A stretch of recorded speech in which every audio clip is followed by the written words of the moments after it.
Rose of old Japan, I'm coming back to you.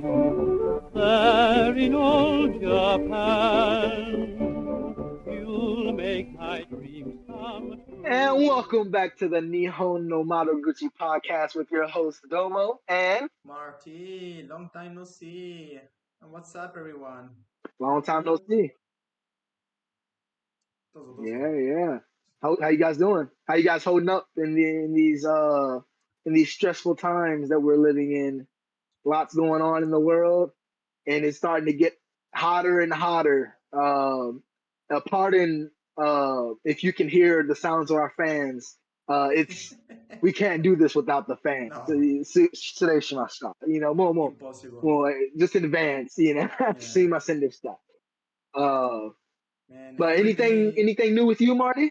Oh, sorry. Go ahead. No issue, no issues. I mean, every day it's like the end of the world is getting closer and closer. Like there is not a day without like a world-changing news, and I mean, we have nothing best to do that doing our podcast and try to cheer ourselves up. And let's hope that it won't be a testimony for the future inhabitants of the world to see how humans were in the Honestly, yeah. 2000s. No, that's wise words, I would say, from our man Marty here. There's a lot going on in the world, a lot of stuff that we can't control.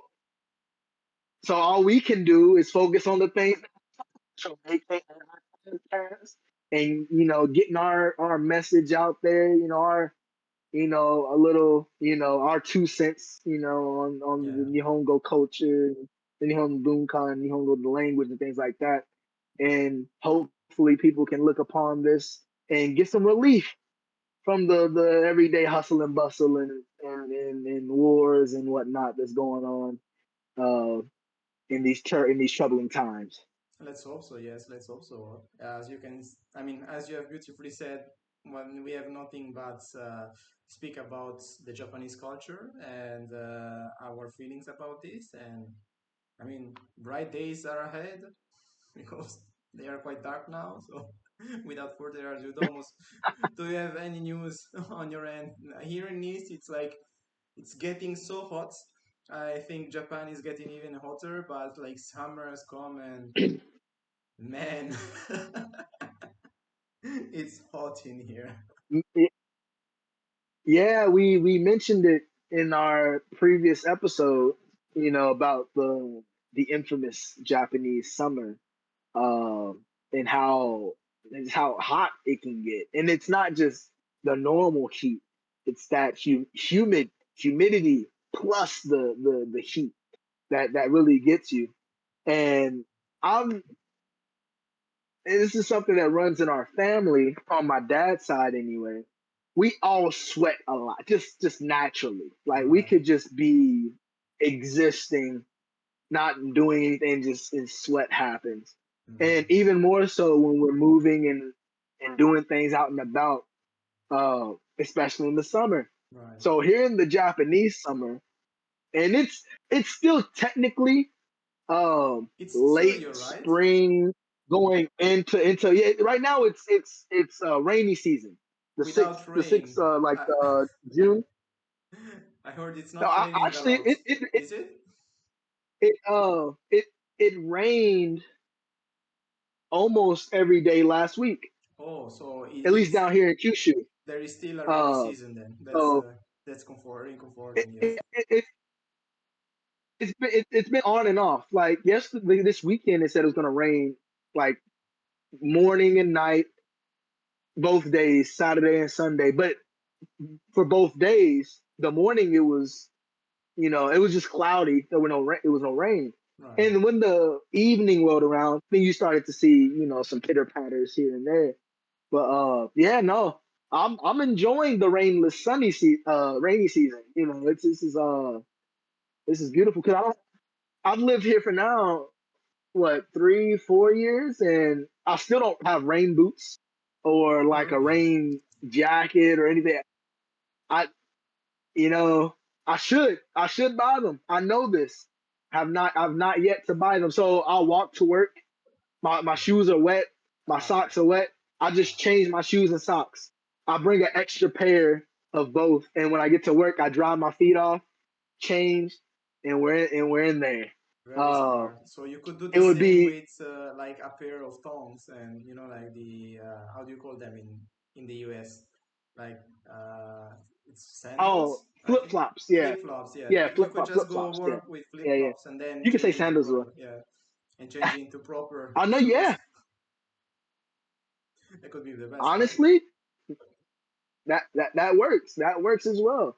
So yeah, it's getting hot over here, and it's also kind of it's raining on and off, so it's still bearable, right? I have my fan on. I'm not using my air conditioner yet. Once July, August comes around, Yeah, boop, you have I'm gonna to. turn that bad boy on. And otherwise, we won't be having any new episodes, any new podcast episodes.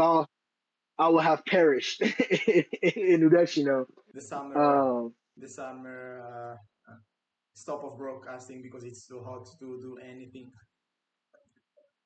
it's ridiculous, man. But Yeah, no, we're getting by, and excellent. a little update. Um, Oh, really? unrelated to the weather. But Oh, yesterday on the 15th, I think it was the 15th to the 16th of June, um, I took the kanji kente excellent. Juikyu. Nice. Uh, How was it? I probably didn't pass. So um, this is a good lesson for our viewers. Um, I studied my ass off, quote unquote, Right. uh, to take this test. Now I studied, but I didn't really study Mm, like as much as I should have, or what? Not as much as I should have. I didn't study what I should have studied, aka the subjects, the sections that I'm bad at, because I had this idea that if I can just get really good, kind of similar to what I did on the JLPT, but I right. did end up having to do the reading stuff. If I just get really good at the stuff I'm good at, I don't have to be that good at the stuff I'm bad at.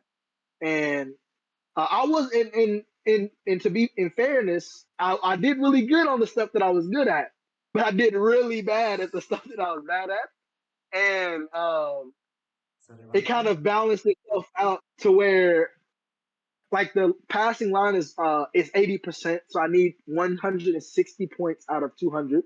I think I got about 140, Which is still um, remarkable, though. which is it's not bad, but I feel like it was kind of mokai nai because I feel Mm, like this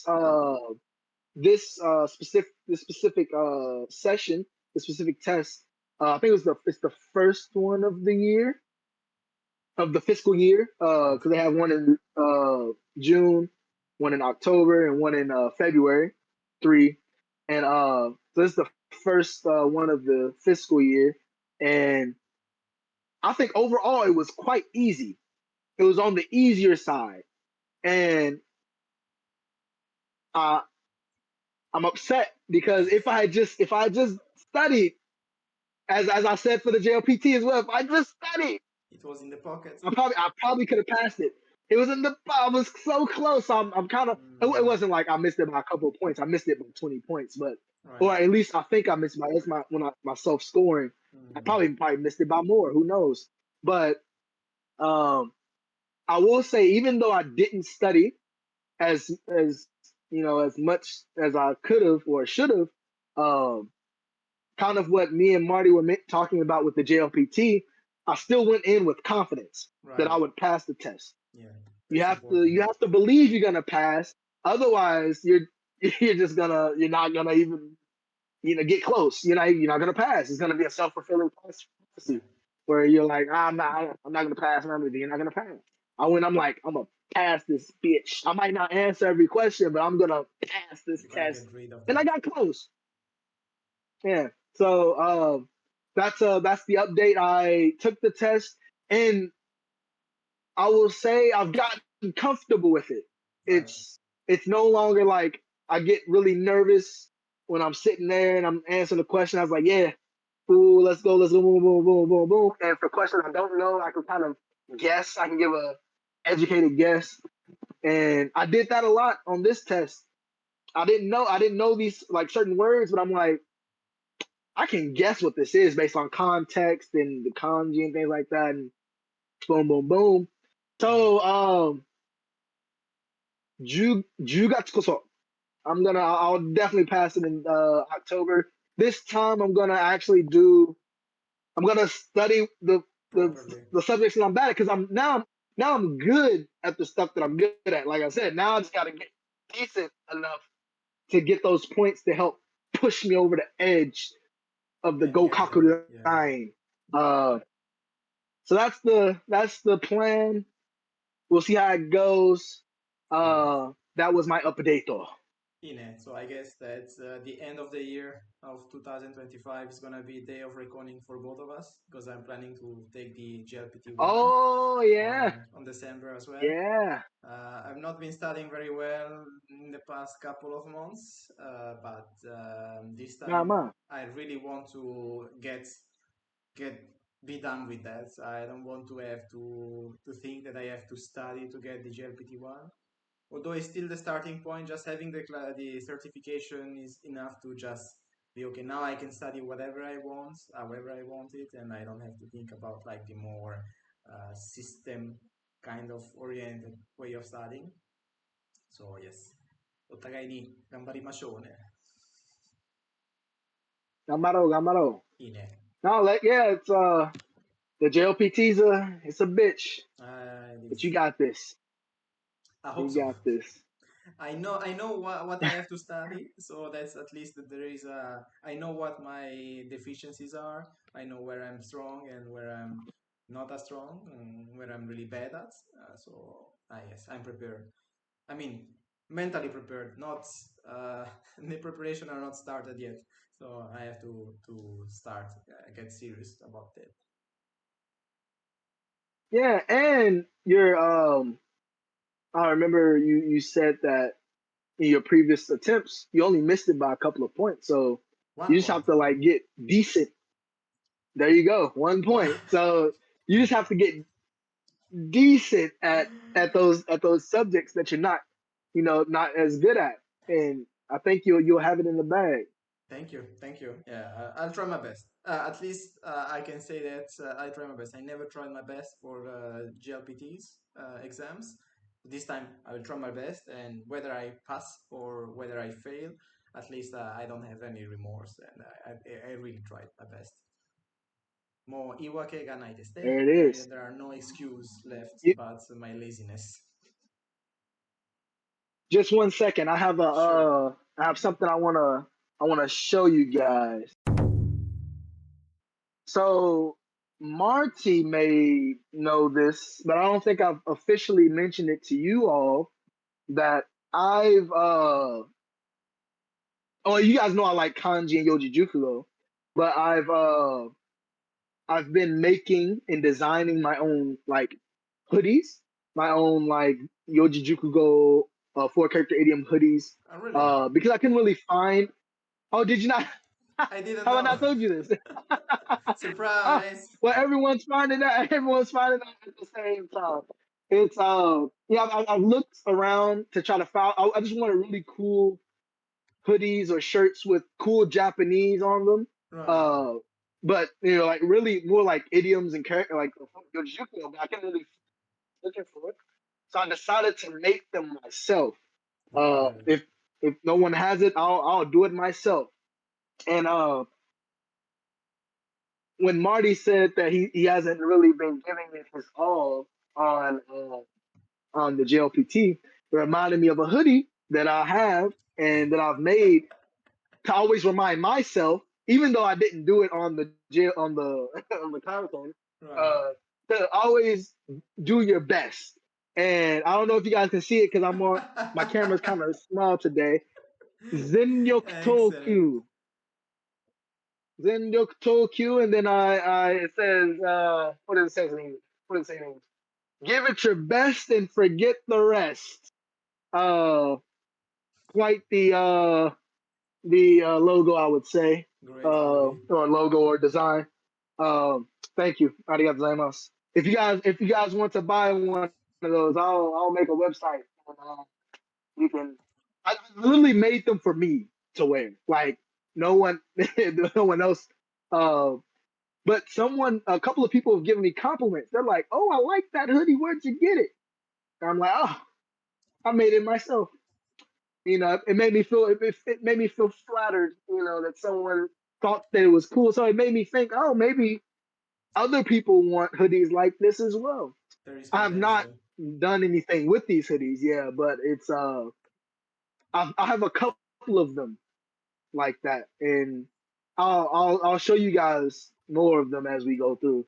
But Right. yeah, do your best, guys. Because that's the only thing you can control. You can control is your actions. Give it your best, and whatever happens, happens. Right? Great. I mean, down the line, maybe if the project, the Nihon no Madoguchi project, really starts kicking in, then there is still possibility of not. I mean, there is a possibility of having our own Domo design merch down the line. We will see. We will Hey, see. we can We are Nihon no Madoguchi merch. way far from that now, for the time being, at And least. I mean, we can, yeah, most definitely far from it. And hopefully by the time we get there, we'll have some like podcast specific kind of like inside jokes that we can Memes like and put stuff. on Yeah. shirts and things like that. Memes, yeah. Uh, right now, I mean, we can.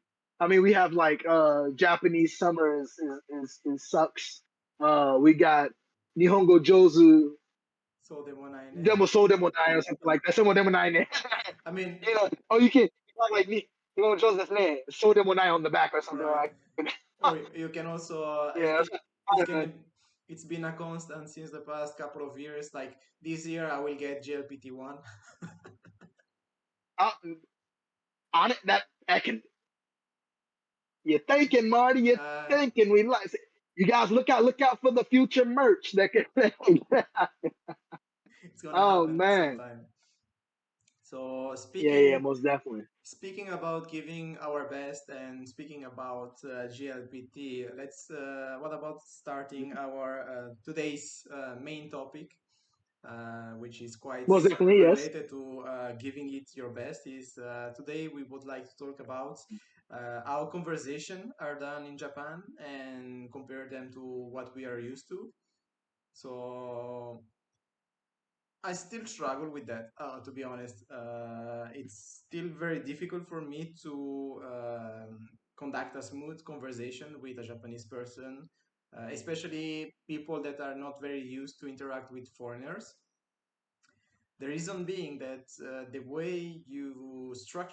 way a conversation is structured in Japan versus what is done in Europe, and I suppose in the US as well, is very different Mm, in that in Europe, at least in the countries that I am familiar with, you don't ask questions to each other.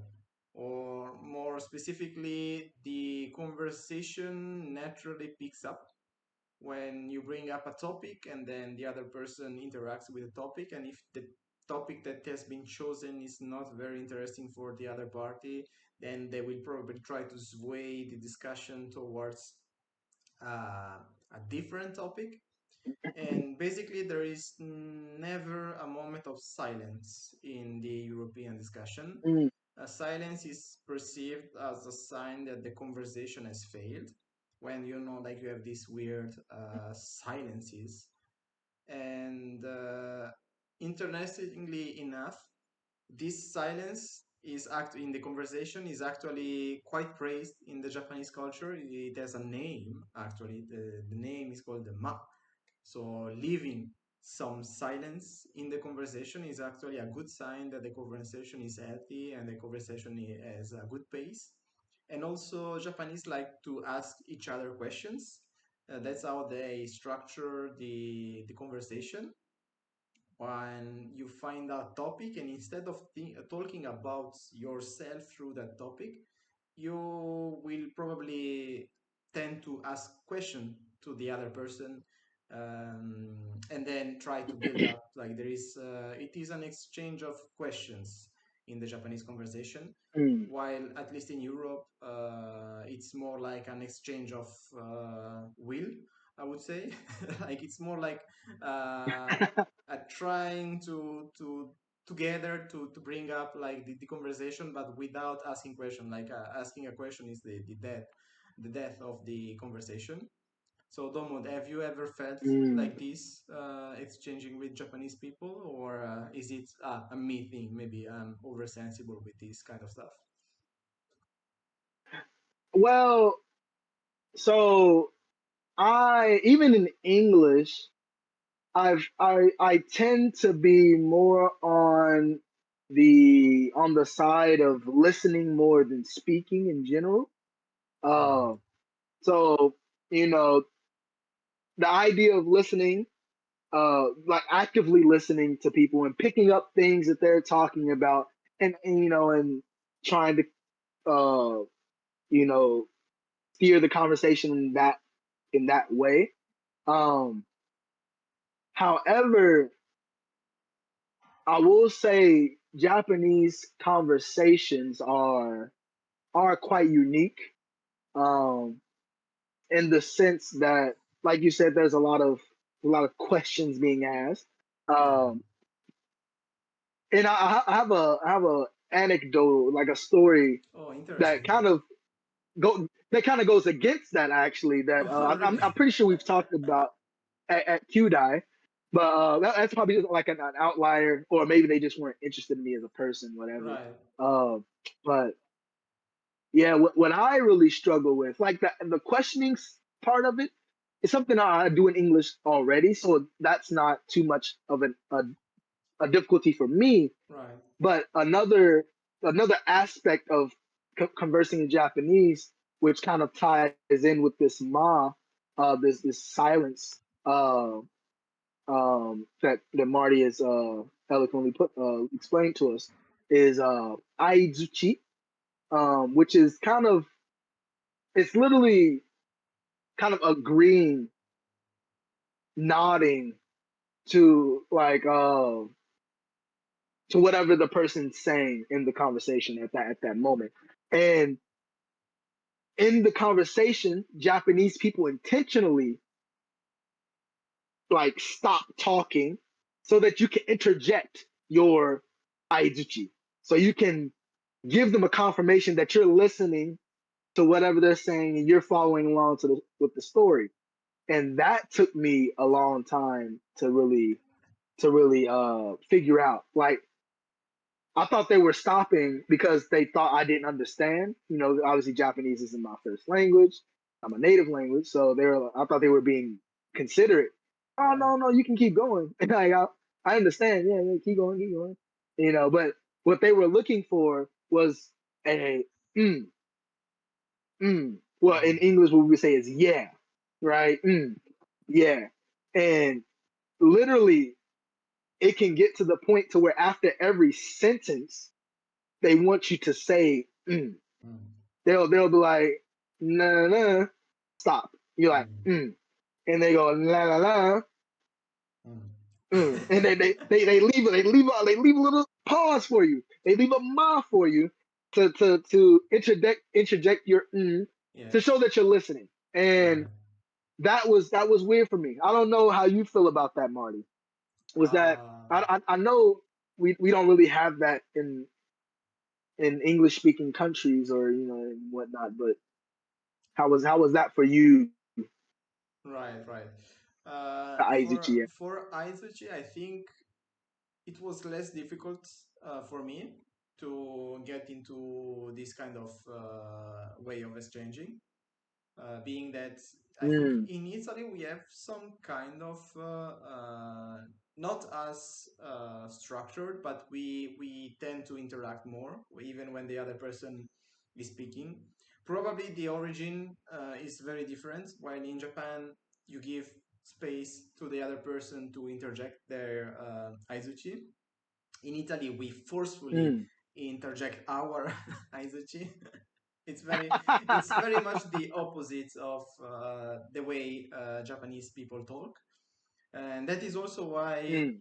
I honestly, to this day, I mean, I've been studying Japanese culture for actively studying since 2014, so it's 10 years. Okay, 10 years of Yeah, studying Japanese language and Japanese culture, 10 years of interacting with Japanese, both natives and like people that were coming in France to do like exchange, university exchange program and stuff. So you can say that I've been actively interacting with Japanese people for about 10 years. To this day, it's still so difficult for me to get a grasp of the way the Japanese interact. Simply because to me it's the exact opposite of how I built a conversation. So it's very difficult. It's a mm. very difficult mental gymnastic that I have to do every time to create the space. Like the fact for me, when there is like a blank in the discussion, when nobody talks, it's like there is like a siren in my head. Oh fuck, oh fuck, oh fuck, it's the conversation is dying. Ah, Just yeah, yeah. go back. You have to bring it back to life, whether it Say is, something. yeah, you have to Yeah. say something like maybe it's an Italian thing, but there should not be silence in the discussion. If there is a silence, then it means that it's getting very bad. So it's basically learning how to unlearn doing like bicycling or stuff. It's very, very difficult, and I'm trying. I'm trying my best, but yeah. And the fact that I'm very talkative doesn't help neither. So it's a very 大 structured 丈夫、大 way. 丈夫。Yeah. そうだね. But I was thinking I about will this. say, yeah. Yeah. あ、Yes, どうぞ please どう go ぞ。ahead. Go ahead. Go ahead. No, no, no. No, No. no, いえいえいえ、さっきの、いや、どうぞどうぞどうぞ。続きを。うん。イ Yeah. ェーイ I was thinking about the way I also interact with my parents-in-law, for example. So it is quite peculiar the way you う have ん。to be constantly thinking about how much the interaction goes, and is it balanced or are you talking alone? And the worst thing is that Japanese people won't stop you, so they will listen to you no matter what. And that is also something that maybe it would be kind of them, much appreciated of them, if they could like interject you and they stop. You're just boring me out of this, so just stop talking, please.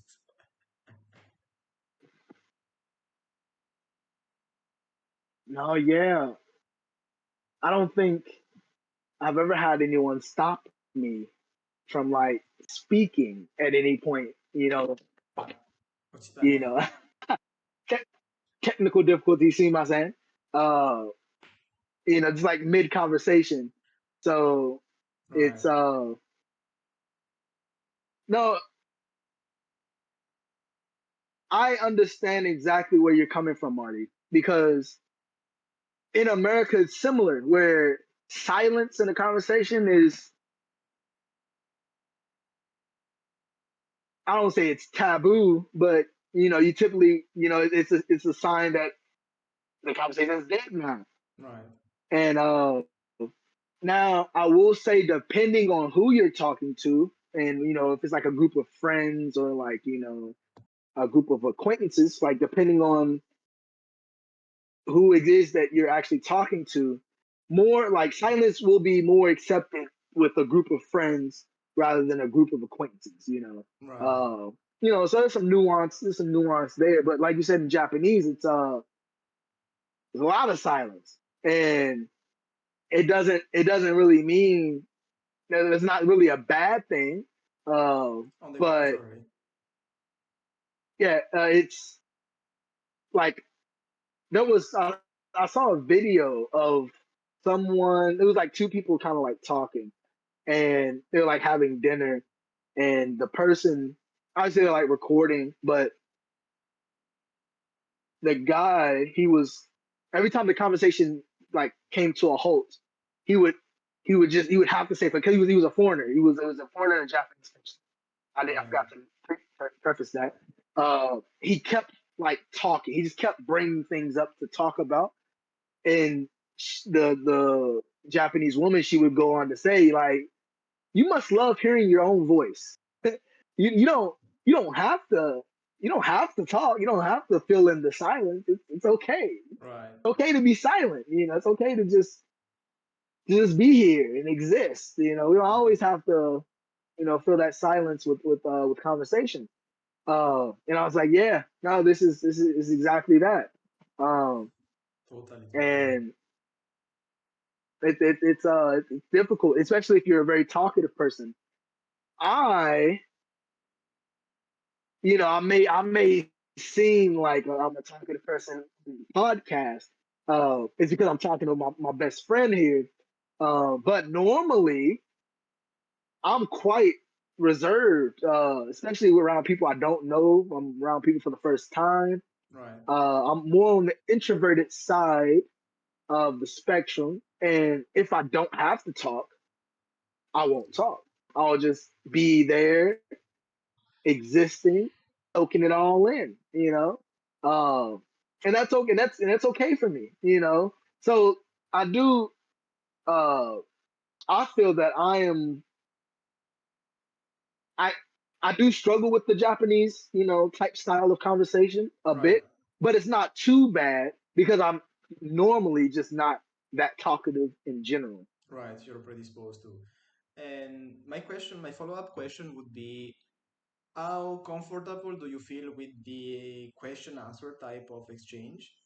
The reason why I ask this is because I'm not sure in France or in Italy, I'm not sure if it is a cultural thing, but based on my 20 years of existence and experience, we generally don't go all the way to ask question because the question could be not well received.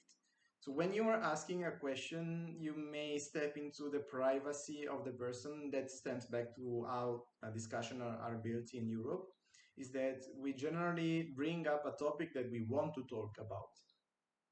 Contrarily, if Mm, you ask question, no matter how trivial the question will be, you may step into borders. So one common thing is that also from experience asking someone where are you from or what kind of job do you do is, I wouldn't say NG in Europe, but it's very delicate question, especially the where are you from portion. I mean, there is a colonialism history um, and stuff. So if you have, for example, even among whites, but especially if a white person asks this question to an Asian or like a black person, you don't know. The reason why I say black is because it could be that person could be from anywhere in between America to Australia. So, and most of yeah, those yeah. places have been colonialized by France or by the UK. So the fact that you're asking this question, you're implying that this person is not from France, not from. I mean, Italy doesn't have that this much of history of colonialism. But let's say, for example, you ask an Asian person or a black person, where are you from? They may feel Mhm. attacked because what do you mean where I'm from? I'm from France. I was born in France from French parents, but the fact you're creating a border, and this is very similar with many other questions. So asking a question in the European conversation can lead to like awkward situation, and that is also why questions are the second big NG in conversation. You try to not I mean, if that person is not bringing up this topic, means that they don't want to touch it. Otherwise, they would have brought this topic into the conversation. Whether in Japanese is exactly the opposite. So there are many questions that you could ask, especially because they are all Japanese. So where are you from doesn't mean are you from Japan or outside of Japan. It's more like where are you from in Japan, and then the fact that they are like an island means that every person that does not look Japanese is 100%. Or I mean, it's not the case Yeah. anymore. Now they will probably face racial profiling in Japan in the next. I mean, maybe they do right now because maybe some mixed person or people that were born in Japan but from foreigner parents, they are Japanese, but they don't look Japanese, so they may feel racially profiled. But let's say that overall, the percentage of people that don't look Japanese but are Japanese in Japan is lower compared to France. So to come back to Yeah. our topic, what I wanted to say is that yeah, having this kind of question and answer role play or exchange conversation method is very tricky in Europe. So, but it is the best way to proceed into a conversation with people, especially acquaintances that you're not very familiar with, because you're creating an opening for the other people to speak, to intervene, and to feed the conversation. So, how do you feel Mhm. about like this question and answer type of conversation? Are you comfortable with that? Tricky question, I know. So no, no, no. So almost like the complete opposite of the European kind of style of conversation. And you may have experienced this when you went to Hawaii, Right. and maybe your own conversations with other Americans. Um, but asking questions like "Where are you from?" and "What do you do?" are actually expected in a conversation. Oh, really? That's Interesting. it, that's that's actually considered that's actually considered surface level. A lot of times, especially if you're well acquainted with the person, um, you'll tend to go a little bit deeper than those kind of surface level questions. But if it's someone you don't know, you're just meeting, you the first thing they'll probably ask you if you don't look to be around like from where they are, where you're currently at, they'll ask Right. you where you're from, and usually they're talking about from within the United States. Uh, and now I will say, I will say, because America has similar issues. Technical issues, part two. Situation stuff. Part two. Electric Technical boogaloo. issues. Boogaloo. Electric boogaloo. uh, Yeah, so you were saying, so no, so I haven't gotten this personally myself, but I know people who will go somewhere and they look like me, and or maybe they don't look visibly white or right. visibly like American, Mm-hmm. and so when I ask them where they from, and they're like, "Oh, I'm from Seattle," or "I'm from you know Minnesota," or something, and they're like, "Oh, no, no, but where are you really from?" And that's where it can start to get Icky. into some Uh, kind of tricky territory. Where are you really from is not something you should ever ask anyone if they told you where they're from. Like that's where are you really from is not something you should ever ask anyone.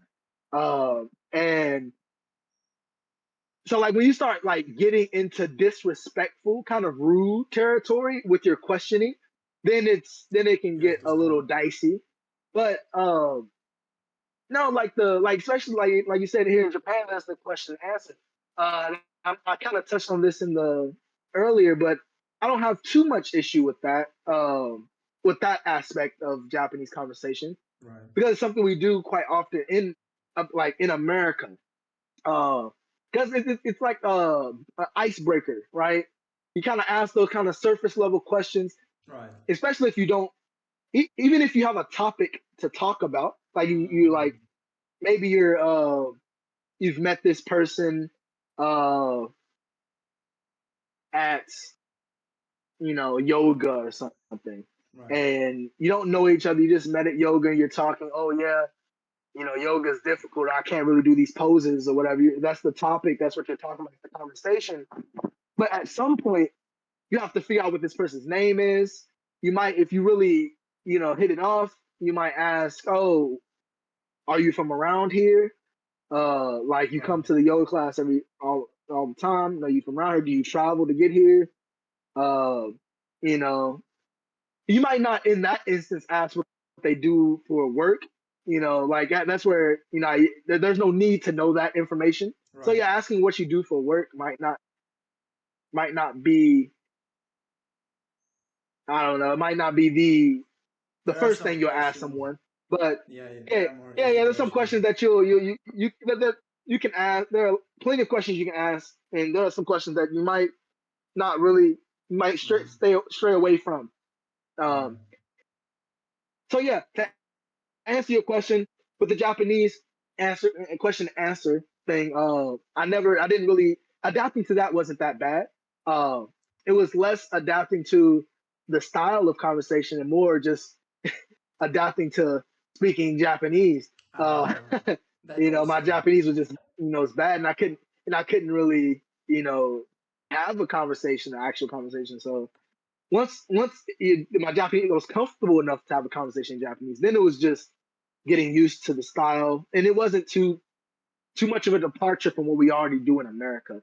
But Right. it's very interesting. I didn't know that Oh yeah. like in Europe, conversations were like you just don't ask personal questions. And I mean, Mm, asking a personal question is okay in America, but don't get too personal. Don't right. ask, oh, what I mean, I think there's a lot of context and nuance involved. You don't want to be like, Mm, oh, what's your kids' names? If you mm. don't, if you're not talking about kids at any point, you're just like, oh, you do something like super personal, like, oh, how many times do you go to the restroom in one day? Like, I don't know what? if do Japanese ask this question, but yes, I don't think so. but right. And I would say, I mean, there are some quite impersonal questions also in Europe. When I say Europe, I mainly say Italy and France. I not have much knowledge of other countries. I mean, you have these icebreaker questions, of course, but the Yeah. question level stops at the very beginning of the conversation. It does not keep going on. So let's say you talk with one person for 1 hour, the exchange, like the one Uh hour exchange the 1 hour long Q&A huh. exchange does not last for that long. While in Japan Okay. exchanges, it's more like it's very Ah, structure based. So you speak for 1 hour, and then for 1 hour, you probably have asked each other 15 questions.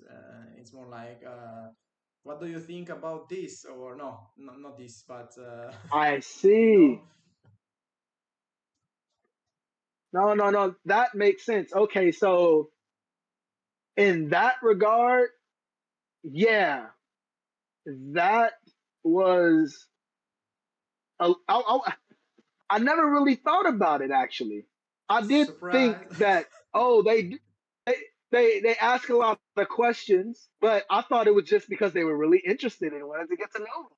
No, no. Uh, and I'm like, and because it's something that almost all Japanese people do. You can consider it like a Yes. cultural thing or cultural phenomenon.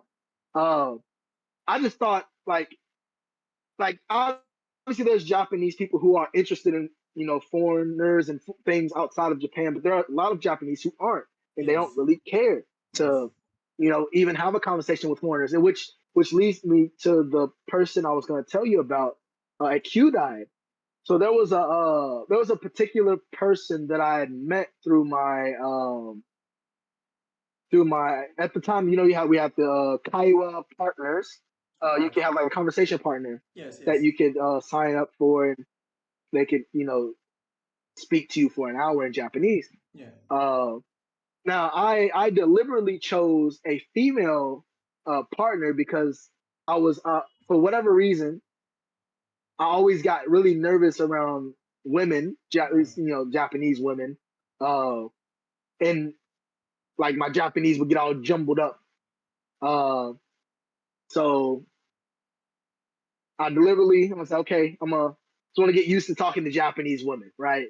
So I had a female conversation partner, and I met one of her friends, and she like we were like in the cafeteria eating, and I'm like talking to the friend, and I'm the one asking the questions. Right. I'm like, oh, what's your major? Oh, Kogakubu. Okay, you're engineering. Cool, cool. Um, what do you like to? And then it's like that's the end of the. She stops. I'm like, okay. What do you like to do? What are your hobbies? Oh, I like to read. Boom.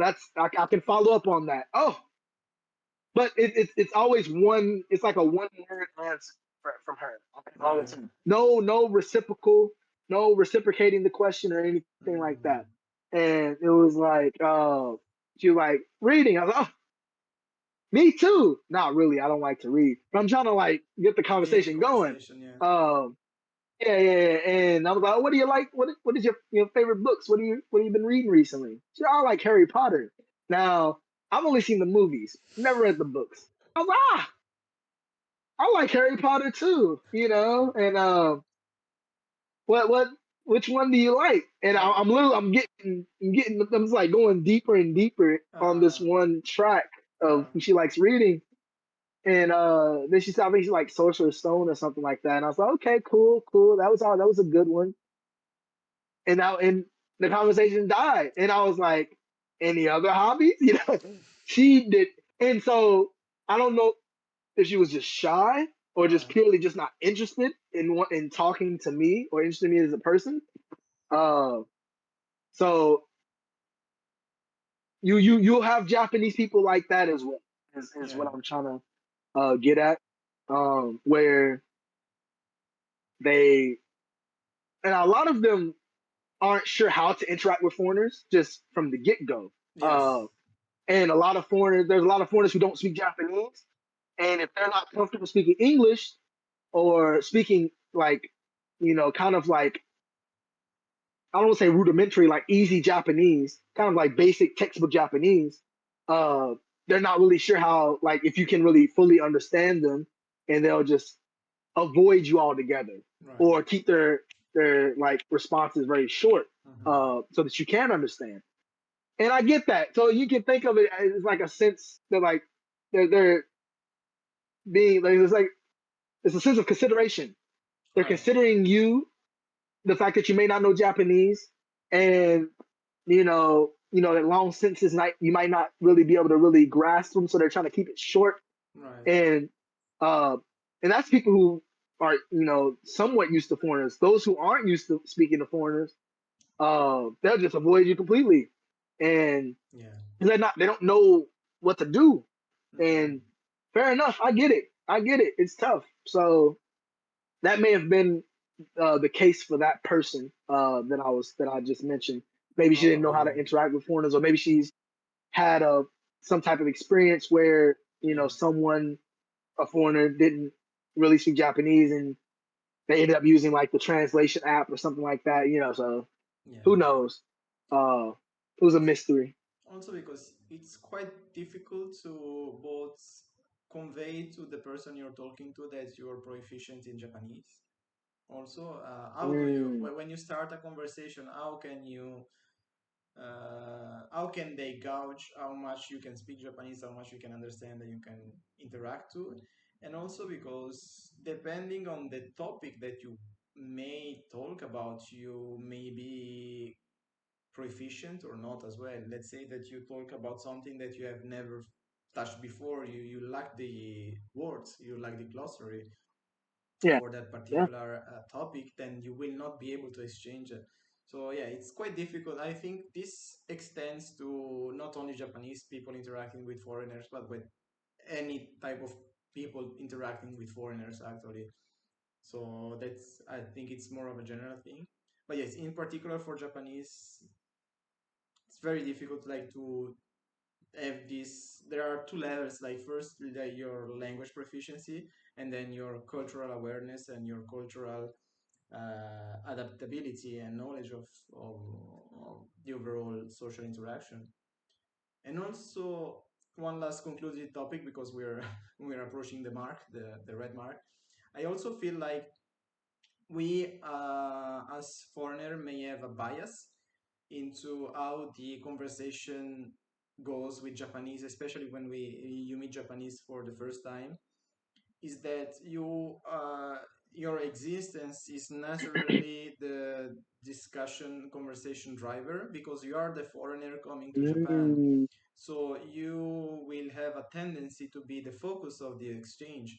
They will be those asking you questions, and you will be the person answering because of like that's the thing that you are sharing into this conversation is the fact you're a foreigner, but you are in Japan, you're interested in Japanese, and then they will use this as a topic to exchange with you. But actually, it's not only because you're a foreigner that they're asking you question, is because that's how conversation is done in Japan. And the fact that they are asking you a lot of questions is not just because they are interested in you as a person. Maybe that's the case, and usually it's the case if they are keep talking with you, but also because that's how Japanese conversation goes. And then they will use what they know about foreigner coming to Japan as a base to create questions. And that is why we may think that like a lot of Japanese are interested in foreigners because every time we meet a Japanese person that interacts with us, they ask us a lot of questions, which may be true. Japanese are interested in foreigners, but that is also the way they usually interact with each other. It was interesting to see from outside how Japanese interaction go. I mean, when I was with my wife and her friends as well, so I tended to. I know I speak a lot, so I tended to shut up as much as possible and not study but observe how the interaction goes. And they ask each other a lot of questions, even if they are very close. They ask so many questions. I was like, man, they ask a lot of questions. And that is when I realized that we are not unique. The for Japanese people ask a lot of questions to foreigners. It's not because we are special or because we're foreigners, but that's how they interact with anyone. So if there is a learning that we can take from this week episode is that we as a foreigner, we are not special. Not at all. Well put, Marty. Well put. I couldn't have said it any better myself.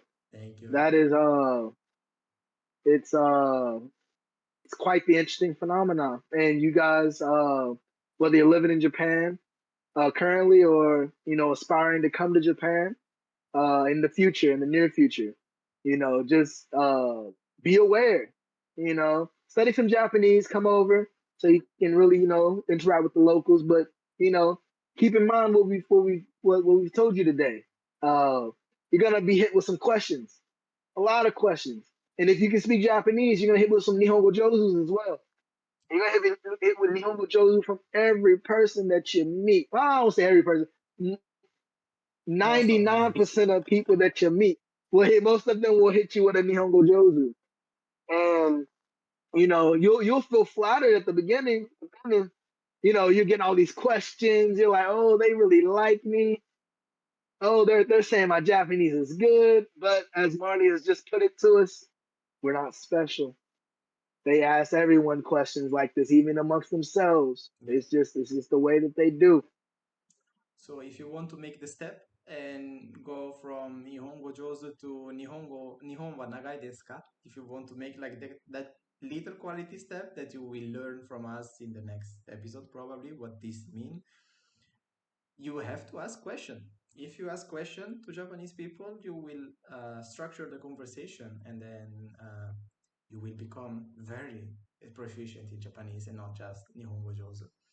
Advice, take it as an Yeah. advice from people that have been suffering from this incapacity of exchanging with other people.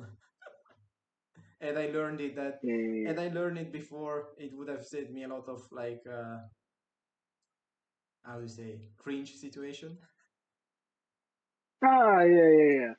And again, I think you guys from America shouldn't have too much of an issue, Yeah. as we tend to ask more questions just in general.